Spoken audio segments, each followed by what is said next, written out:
The story of the Sharif family's immense wealth does not begin in the grand halls of power or the boardrooms of multinational corporations. It starts much more modestly in the early 20th century with a man named Mian Mohammed Sharif. Nawaz Sharif Shehbaz Sharif. He was ambitious and hard-working who migrated with his family from Jati Umrah, Amritsar to Lahore after the partition of India in 1947. His initial foray into the world of business was not glamorous. He established a small steel foundry in the industrial heartland of Lahore. This was the seed from which a massive business empire would eventually grow, a testament to his entrepreneurial spirit and relentless drive to succeed in a newly formed nation. This small foundry, known as Ittifaq Foundries, was the cornerstone of the family's future prosperity. In the early days, Mian Mohammed Sharif and his 7 sons worked tirelessly to build the business. They focused on producing steel products, iron products. They reinvested profits, they expanded operations, they kept tight control of management. This hands-on approach and deep industry knowledge helped them outcompete rivals.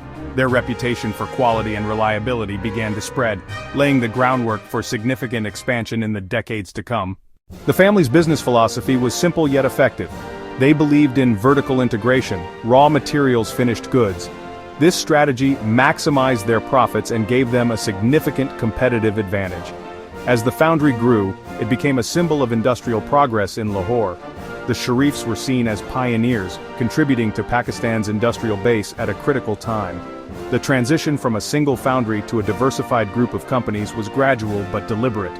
They moved into sugar textiles, paper manufacturing. Each new venture was meticulously planned and executed.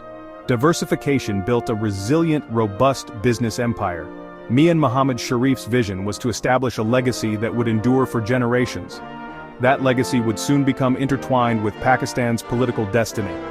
The Ittifaq Group, under Mian Mohammed Sharif, became the primary vehicle for the family's rapid economic ascent. By the 1970s, it had transformed from a single foundry into one of Pakistan's largest industrial conglomerates. The group's portfolio was impressively diverse. Multiple steel mills, sugar factories, textile units, each contributing significantly to the family's growing fortune. This expansion was not a matter of chance. It was the result of... The Sharif family's entry into politics was not a sudden decision, but a calculated move born from the nationalization policies of the 1970s. To protect and grow their vast business interests, they needed a direct say in governance. Nawaz Sharif became the face of the family's political ambitions.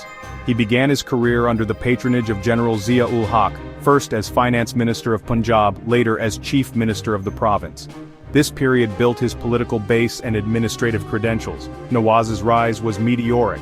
He co-founded Pakistan Muslim League, Nawaz, PMLN, which became a major political force. The party centered on conservative, pro-business policies, privatization, deregulation, economic liberalization. These policies resonated with industrial and trading classes. They directly benefited the business community, including the Sharifs.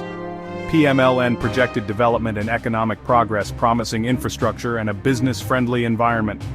That message helped catapult Nawaz to prime minister in 1990. The interplay between their business empire and party was evident. The deep connection between the Sharif family's political power and their business interests has been the source of numerous controversies and serious allegations over the years. Critics and political opponents have consistently claimed that the family used their influence in government to create an uneven playing field that favored their own companies.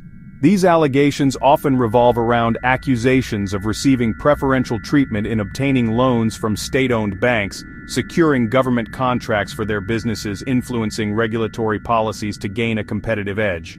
Policies related to the import of scrap steel subsidies for the sugar industry were frequently scrutinized, potentially benefiting the Sharif family's Ittifaq and Chaudhry sugar mills. One of the most significant and damaging allegations emerged from the Panama Papers leak in 2016. The leaked documents revealed that several of Nawaz Sharif's children owned offshore companies and expensive properties in London. Maryam, Nawaz Hassan, Nawaz Hussain, Nawaz. The revelation raised critical questions about the source of the funds used to acquire these assets.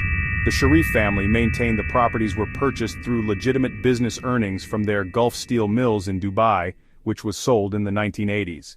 However, they struggled to provide a clear and consistent money trail to the satisfaction of the courts and the public, leading to a prolonged and high-profile legal battle. The Panama Papers case ultimately led to the disqualification of Nawaz Sharif from the office of Prime Minister by the Supreme Court of Pakistan in 2017. He was subsequently convicted and sentenced to prison in cases related to the Avonfield properties, the Al-Azizia steel mills. The courts ruled he was unable to satisfactorily explain how his family's wealth had been accumulated and transferred abroad. Pinpointing the exact net worth of the Sharif family is notoriously difficult. Much of their wealth is held in a complex web of private companies, real estate, foreign assets. There is no single officially verified figure. Based on public records, filings, and investigations, estimates range from hundreds of millions to over $1 billion USD. That places them among Pakistan's wealthiest families. For supporters, it's pride. For critics, it's controversy. Declared assets give a partial glimpse. Election filings list Nawaz Sharif's declarations. They list Shehbaz Sharif's declarations, and immediate family members' filings, large agricultural land holdings, stakes in industrial units, sugar mills, stakes in industrial units, textile mills, significant investments in other businesses. Nawaz Sharif's 2017 declared assets were about PKR 1.7 billion. That number excluded assets of children who weren't dependents. Shehbaz and his sons, Hamza and Suleiman, have declared assets worth billions of rupees, ownership of Ramzan sugar mills, other business ventures. The more controversial wealth is believed to be held abroad. The Panama Papers revealed London Park Lane apartments valued at many millions of pounds, allegations of undeclared assets and bank accounts in Switzerland, and in the United Arab Emirates. The family denies any illegal or undeclared holdings. They say foreign investments stem from documented Gulf business dealings decades ago. As of today, September 4, 2025, the Sharif family's position is a complex mix enduring persistent challenges. Despite years of legal battles, political exile convictions, they remain a formidable force in business and in politics.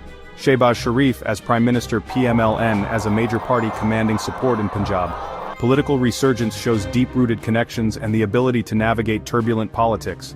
Political power as shield and as a platform to advance interests. Family business empire managed by the younger generation continues to operate and expand. Ittifaq group split among brothers' families. Core Sharif businesses remain substantial. Sugar, agriculture, feed mills, poultry key sectors of Pakistan's economy.